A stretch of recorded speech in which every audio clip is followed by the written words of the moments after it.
Obviously, a crashing plane is not the only reason why you would feel anxious and stressed. Whether you're a student like me or you're a father or a mother, there's a lot of things in life that does make us anxious. And so today, I really want to share with you a way to shift your anxiety and the story that you attach to it, as well as few tips to eliminate your anxiety. So without further ado, let's get into it.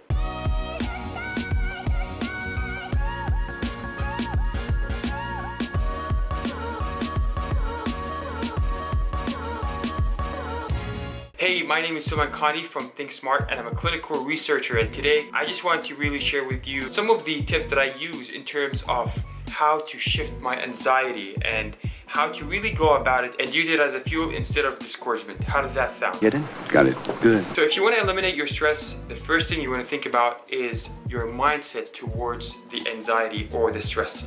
You see, anything in life is 80% psychology and 20% action. If I want to eliminate stress, then I need to really think about the psychology portion. What does that even mean?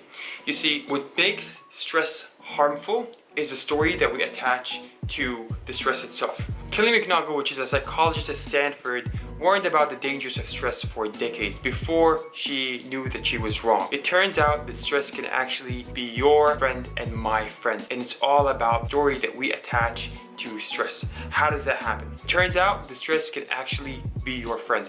Just like you put stress on a muscle to make it stronger, emotional stress can actually make us physically and emotionally stronger. You got to be strong, you got to be secure and know everything's gonna be all right, because if it's not, it'll fuck you up. And that really depends on how you use your mind and what story we attach to the stress itself.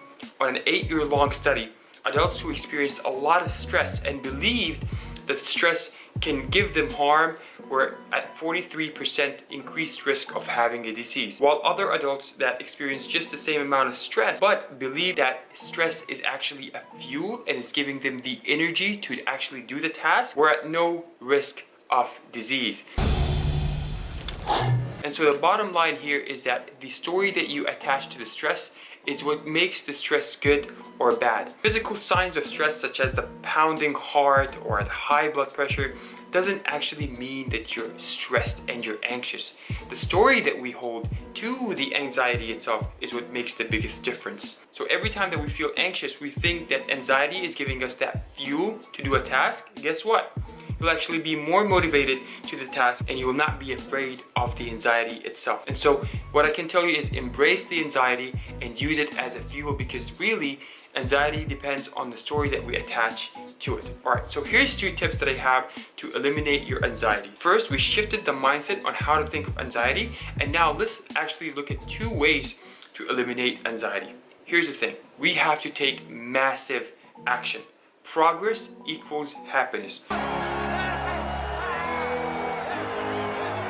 The only reason why people don't feel good about themselves is because they know they can do more, but they're being complacent, or maybe they're feeling afraid of doing something. You know, behind every anxiety that we have is basically this fear of failure. But what's really important here is not to just take massive action, but to also think like a beginner. Radiohead frontman Tom York was asked once about his success, and he said, "The reason why I'm successful is because I don't know what I'm doing." The moral of the story here is that when you approach a new project, you don't have to be a professional in order to do it. You don't have to be I'm a beginner in life, and I will always be a beginner, because when you think about yourself as a beginner, then you're motivated to take action and you're not afraid to fail. You're not afraid at all to fail and to try different things. Listen to me very carefully.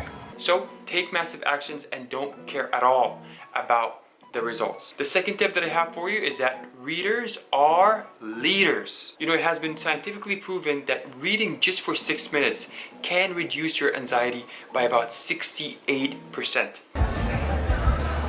You see, the average person reads about 2 books a year. An average successful person, like an entrepreneur, reads about 52 books a year. And what's so interesting about reading is that you get exposed to all of these different perspectives about people and their challenges, and you'll be able to relate to their stories and to their challenges. So If you ask me where to start in terms of books, I really do recommend reading self-development books. There's a book that really did change my mind called 12 Rules of Life by Jordan Peterson. But honestly, whatever book that catches your eye is just as fine as well. And remember that leaders are readers because they are able to relate to all of these different people's perspectives and challenges, and they don't feel like they're walking alone in this life. Last but not least, a tip that I have for you that you can do in the morning is by asking yourself this question.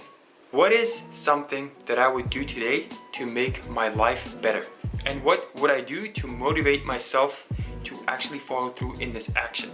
And maybe that is reading a book, maybe it's going on a run, maybe it's working on your business or whatever that is, but always be mindful of your anxiety and attach the right story to your anxiety, and think of your anxiety as a fuel and not as a harm to your body. And trust me, that will eliminate a lot of your stress. And remember that progress equals happiness, and so live with passion and live with love. I'll see you next time with another episode. Salam.